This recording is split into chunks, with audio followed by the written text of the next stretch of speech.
Voy a por la Mercedes. Esa hace trampa. 2, 3, 4. Aquí pasan la cuarentena entre partidas de parchís, ayudando en la cocina Muy bien. o en lo que se pueda. Fregó la habitación, ayer limpié todo el rincón de la máquina. Porque intentan continuar con el día a día a pesar de lo difícil de la situación. Intentando transmitir alegría, optimismo, vida y esperanza. Yo creo que ese es el objetivo, ¿no? En esta residencia, Nuestra Señora de Gracia de Tudela, hay 85 personas mayores residentes y 22 trabajadoras, además de 8 religiosas. No hay ningún caso positivo, así que para evitar que eso cambie, llevan 2 semanas de convivencia entre todos, sin que nadie salga ni entre.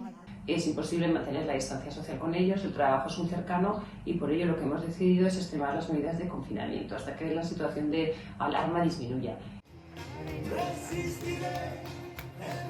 Por eso siguen yendo a la peluquería o se pintan las uñas, porque nadie dijo que en una cuarentena no podemos sentirnos guapas.